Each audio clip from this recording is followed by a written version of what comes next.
Hello bachcho, let's read out a question first. If mod of z1 not equals to 1, then mod of z1 minus z2 by 1 minus z1 का bar z2 is equals to 1 हो, then we have to select the correct option out of this given 4. So start करते हैं हम key concept से, which we are going to use here for this question. So यहाँ पर हम simply use करने वाले हैं the property of complex number को. That is, यदि z इज इक्वल टू एक कॉम्प्लेक्स नंबर हो जो कि हो x plus iota of y, so इसका जो कॉन्जुगेट होगा that is z bar, this will be equal to x minus iota of y. So देखिए यदि मैं z इंटू जेड का बार निकालूं तो this will be equal to क्या हो जाएगा, x plus iota of y into में x minus iota of y. So a plus B A minus B के फॉर्मूले से एक्स स्क्वायर माइनस आयोटा का स्क्वायर इंटू में y का स्क्वायर.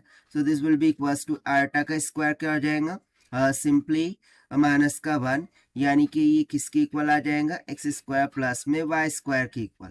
सो इसका मीनिंग क्या समझ में आ रहा है कि z इंटू जेड बार ये इक्वल्स टू होता है मॉड ऑफ z के स्क्वायर के बराबर. ठीक है, सब ऐसी हम कॉम्प्लेक्स नंबर की प्रॉपर्टी का यूज करने वाले हैं. सो गिवन क्या है कि mod of z1 not equals to 1 है और उसके लिए एक्सप्रेशन दे रखा है मॉड ऑफ z1 माइनस का z2 बाय 1 माइनस में z1 का बार z2 इज इक्वल्स टू 1. ठीक है, सो इसको हम according to the property z into z का bar equals to mod of z का स्क्वायर इस तरीके से लिख सकते हैं ना.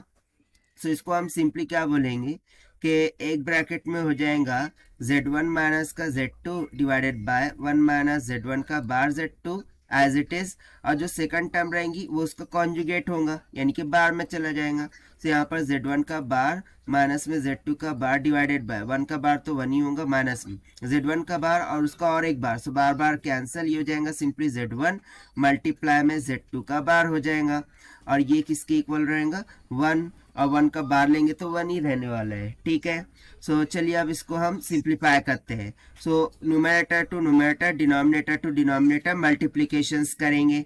सो z1 into z1 modulus of z1 का स्क्वायर माइनस में 1 टाइम ऑफ z2 z1 का बार हो जाएगा माइनस में z1 इंटू z2 का बार हो जाएगा प्लस में मॉड ऑफ z2 का स्क्वायर हो जाएगा और डिनोमिनेटर में क्या चल रहा होगा.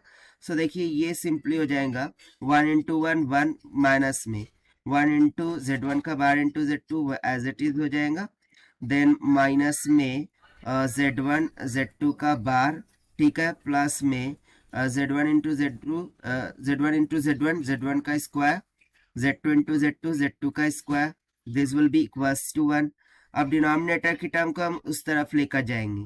सो यहाँ से हो जाएगा मॉड ऑफ z1 का स्क्वायर प्लस में मॉड ऑफ z2 का स्क्वायर, मैंने इसको इस तरफ लेकर आया हूँ, फिर माइनस में z2 z1 का बार माइनस में z1 z2 का bar, this is equals to 1 minus में z1 का बार z2 माइनस में z1 z2 का बार प्लस में मॉड ऑफ z1 का स्क्वायर इंटू में मॉड ऑफ z2 का स्क्वायर.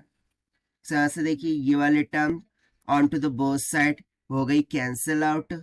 सो जो बच रहा है उसको हम रिराइट करते हैं, राइट. सो सबसे पहले हम क्या करते हैं मॉड ऑफ z1 का स्क्वायर प्लस में मॉड ऑफ z2 का स्क्वायर, इसको यहीं पर रहने देते हैं और ये वाली जो टर्म है इधर आकर के माइनस में मॉड ऑफ z1 का स्क्वायर इंटू में मॉड ऑफ z2 का स्क्वायर हो जाएगा और this will be equals to क्या रहेगा 1.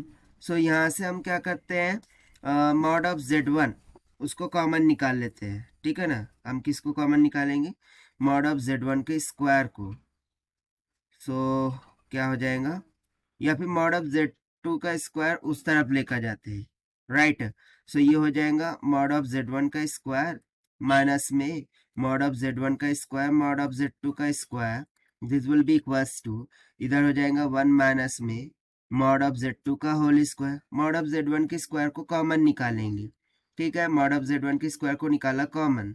सो इन ब्रैकेट क्या बच जाएगा 1 माइनस में मॉड ऑफ z2 का square, this is equals to 1 minus में मॉड ऑफ z2 का स्क्वायर, राइट.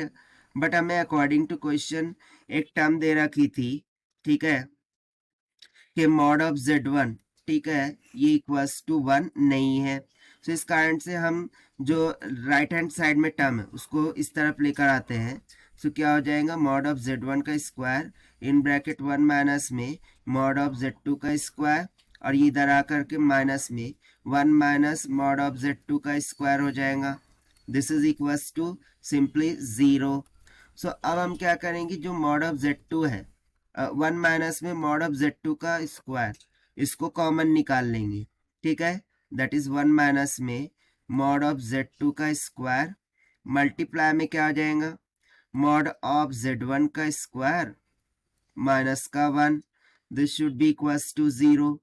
सो देखिए, या तो मॉड ऑफ z1 का स्क्वायर माइनस का 1 इक्वल्स टू 0 हो जाए, या फिर in bracket 1 minus mod of z2 का स्क्वायर ये इक्वल्स टू 0 हो जाए. तो ये तो पॉसिबल नहीं है, because mod of z1 is not equals to 1. So possible क्या होगा, यही होना होगा, दैट इज 1 माइनस में मॉड ऑफ z2 का square is equals to 1. That means mod of z2 का square is equals to 1. Sorry, ये यहाँ पे 0 है, ये उधर जाके फिर 1 होगा, यानी कि taking root on both side. So हमें सिंपली मॉड ऑफ z2 किसकी इक्वल निकल के आ जाएगा, 1 की इक्वल. और देखिए, यही हो जाएगा हमारा आंसर फॉर दिस क्वेश्चन, जो कि हमने सॉल्व किया by using the complex property से. Now let us take the options. Option A will become correct. So this is the required solution. I hope you understood well. Best of luck. Thank you.